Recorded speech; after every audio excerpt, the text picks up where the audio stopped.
Jessica and I had been best friends since college.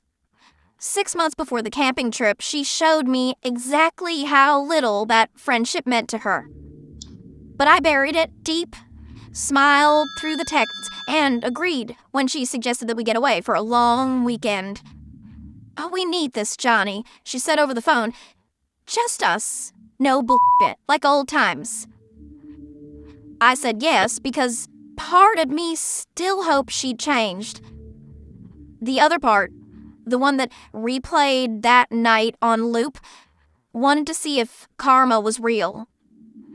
We loaded up my old 4x4 and we drove out to the spot I'd found online. A semi-remote patch of woods with a couple of fire pits and those weathered picnic tables that looked like they had been there since the 90s. The outhouse stood off to the side. It was perfect.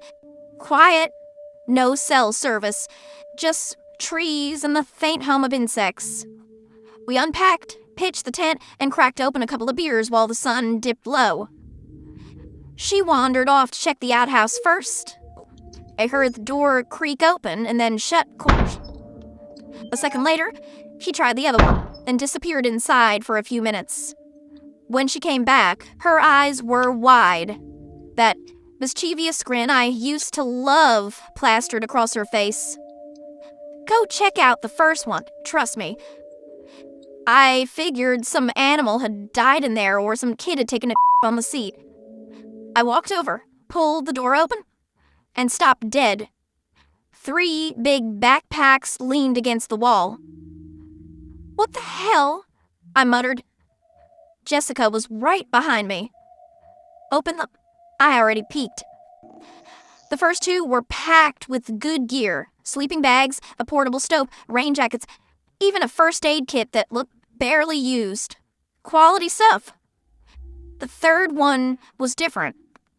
I unzipped it and stared. It was stuffed to the brim with gummy bears. Bulk bags, little fun-size packets, the original flavor, tropical, sour, even those wild berry ones they stopped making for a while. Every color, every size, just piled in there like some lunatic's hoard. "Who the hell camps with so many bags of gummy bears?" I said. "Some weirdo, obviously.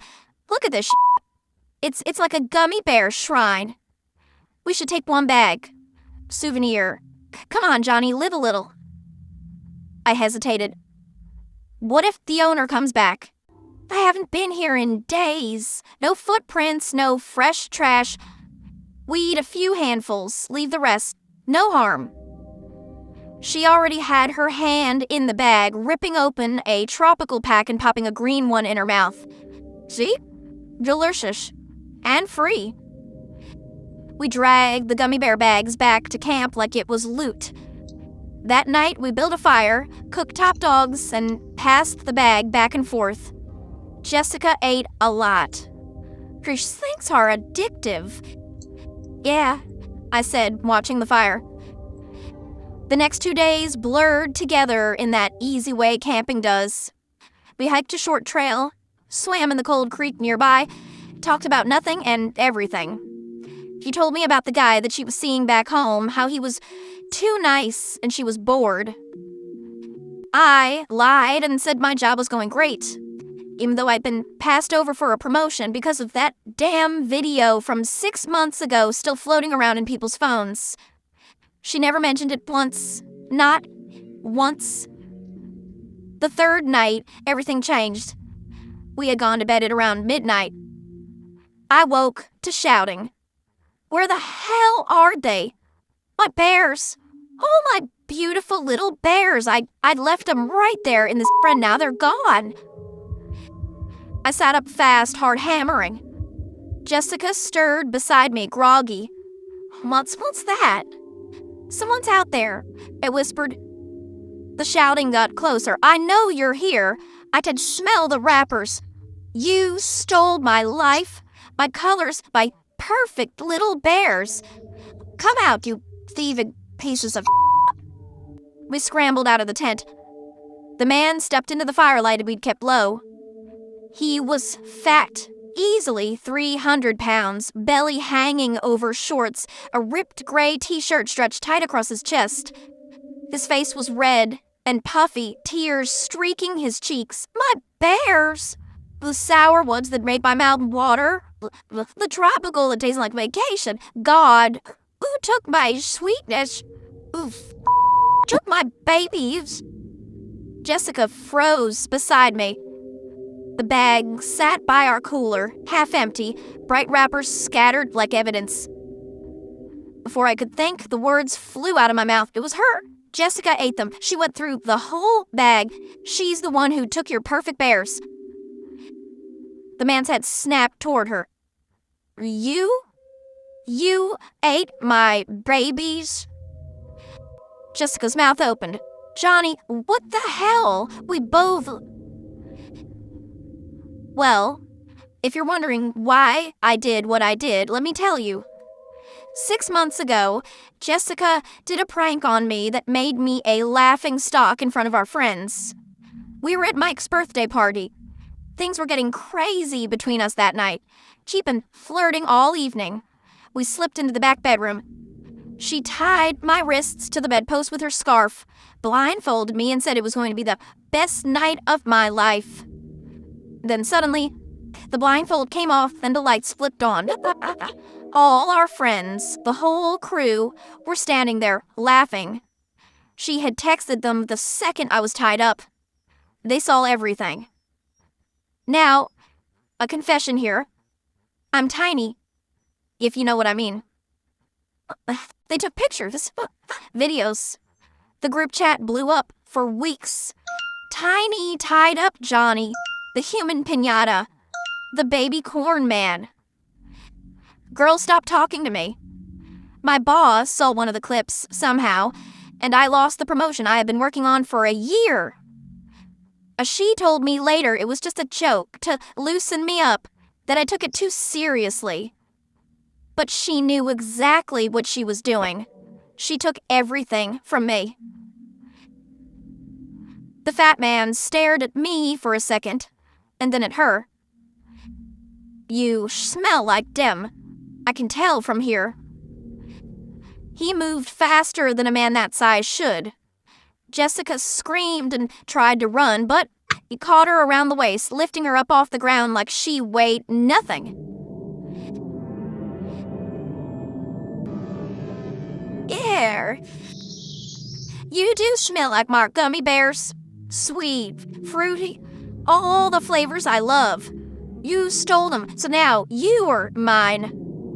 Just, Johnny, help me. Get him off. Johnny, please don't just stand there, you I didn't move. The fire crackled. The man laughed. Started dragging her backward into the trees.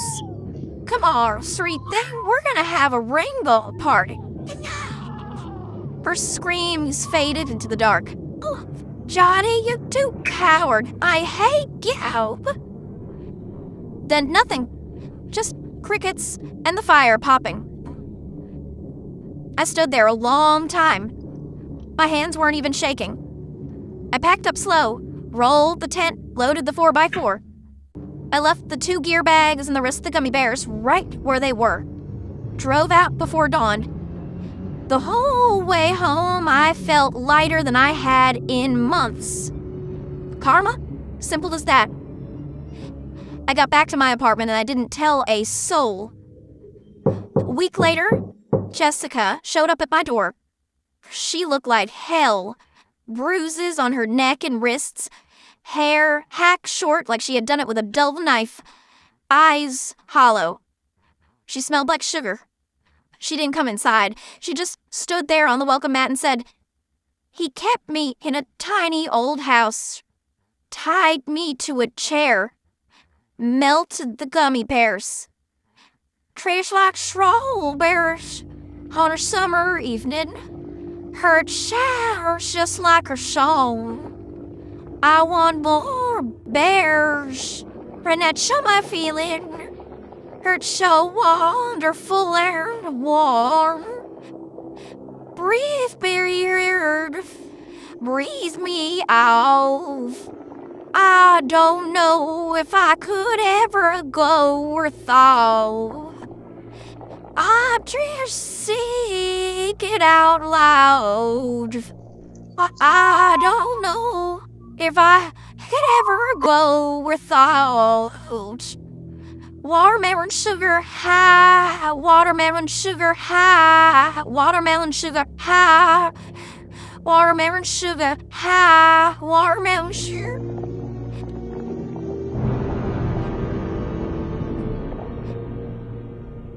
This is not the end of it. He made me eat more gummy bears until I puked. Told me I was his new satage. Said I tasted better than the sour ones. Got away when he passed out on the candy wrappers. Walked 2 days. You gave me to him. What purpose? Yeah, I did. She left without another word. We haven't spoken since. 2 days after that, the cops called. Some ranger found the site, the bags, signs of a struggle. They summoned me for questioning. I sat in the little room at the station and told them everything, except the part where I felt nothing but relief. We found the backpacks, took 1 bag of candy, some huge guy showed up screaming about it. Grabbed her. I was scared. I ran. They believed me. Case closed.